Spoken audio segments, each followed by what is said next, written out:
All right, let's just dive right into this. Welcome to today's Explainer, where we're going to unpack a deeply atmospheric, highly secretive world drawn straight from our source material. We are looking at the anatomy of an assassin's guild. But we aren't just looking at the action here, we're actually breaking down the psychological architecture of how someone survives inside one. As you'll see, every guild in the shadows basically runs on the exact same quiet law. And what's incredibly fascinating is that the people joining, they rarely understand that law until it is way, way too late. Picture yourself in this scenario for a second. You probably think a life in the shadows kicks off with, intense combat, but the text explicitly tells us otherwise. It doesn't start with a blade in your hand. It starts with a locked door. It starts with a whispered oath and a quiet decision made in the dark that you can absolutely never take back. From that exact second, the trap is completely set. And that trap? It's built entirely on this number, 5. There are 5 rigid ranks within this guild. The source makes it crystal clear that only the one single person who survives all 5 truly understands what each rank costs.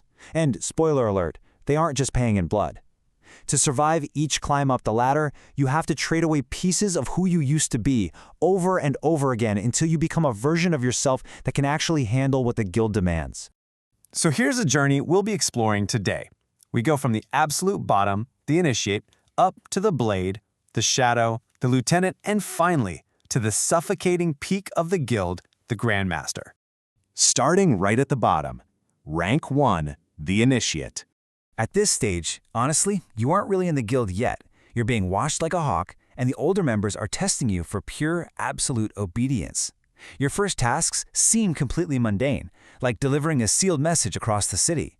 You speak to no one, you remember absolutely nothing about the receiver. They tell you it's simple, but in this world, simple is never actually simple. The guild uses these small errands, these little humiliations, to see exactly how you carry yourself when nobody's protecting you. And then comes the real test. You're told to stand watch and look away when something terrible happens nearby. You are never meant to see it. If you actually do what you're told, if you look away, you pass. You pass by becoming literally invisible in the one moment that mattered most. The text notes that silence becomes your first true skill, and it's worth far more than anything you brought with you into the guild. You stop flinching at things that used to keep you awake, you just accept it all.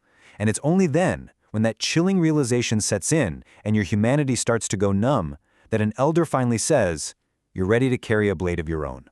Which brings us to Rank 2, the Blade. The shift to this rank is quiet, but it's a huge deal.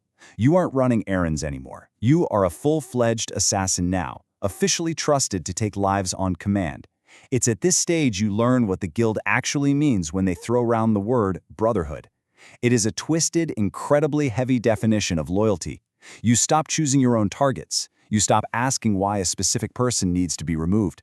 Brotherhood means an obligation stronger than literally any bond you had before you swore your oath. And this is immediately put to the test when a rival guild encroaches on your territory. You're sent out to answer them, not with words, but permanently. And you come back from that violent night different. The source material says you come back quieter, harder. That nervous little messenger from Rank 1 is just completely gone. The shadows above you are watching very closely, waiting to see whether fear or ambition takes root in you after taking a life.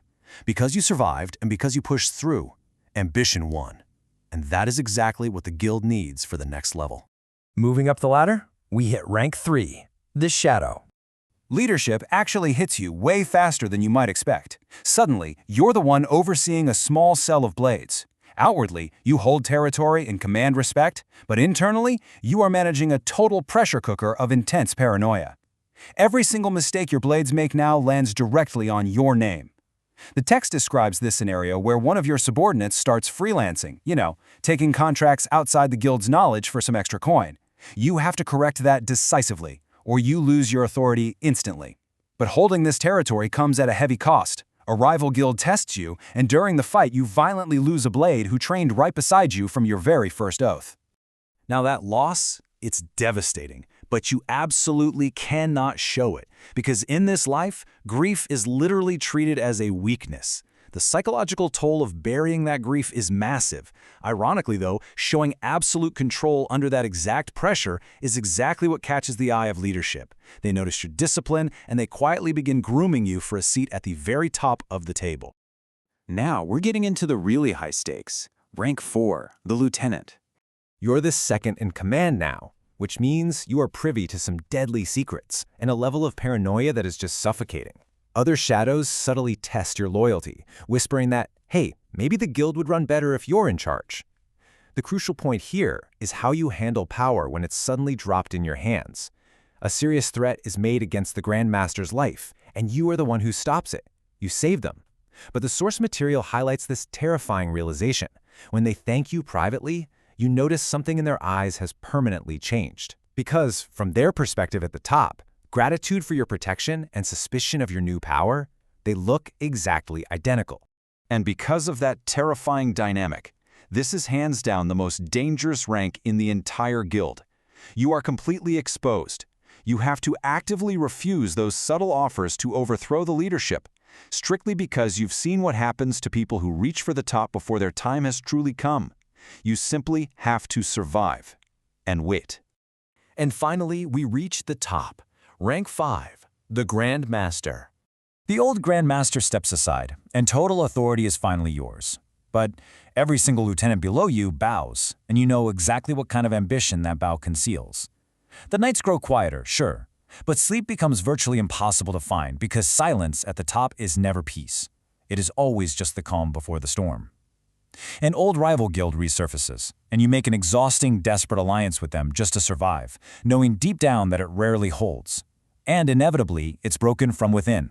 Which leads us to the final chapter of this journey, the inevitable fall. Because of course you find out the exact way you learned everything important in this world way too late. One of your own lieutenants has been talking to outsiders, looking for a way out. The guild you spent your entire life building begins rapidly fracturing deep inside its own walls. Looking at this whole life cycle, from the silence of the initiate to the betrayal of the Grandmaster, every single success along the way was actually just the tightening of a trap. There's absolutely no option for retirement here. So as the walls close in, old rivals, old debts, old promises all arriving completely uninvited, you face an impossible choice. The exact same choice every Grandmaster before you faced.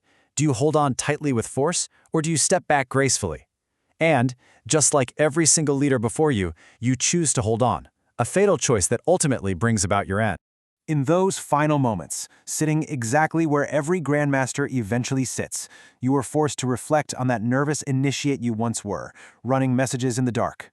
This is the massive, irreversible toll to reach the top. You traded away your time, your trust, the people you actually cared for, and massive pieces of who you were before you ever swore that oath, all just for a crown that practically guarantees your downfall.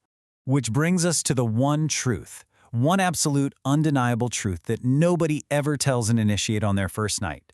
The guild doesn't end when you fall. It only ends when it fails to find someone else willing to kneel in a dim room and begin again at rank 1. Somewhere out there tonight, another initiate is already being tested, utterly unaware of what rank 5 will eventually cost them.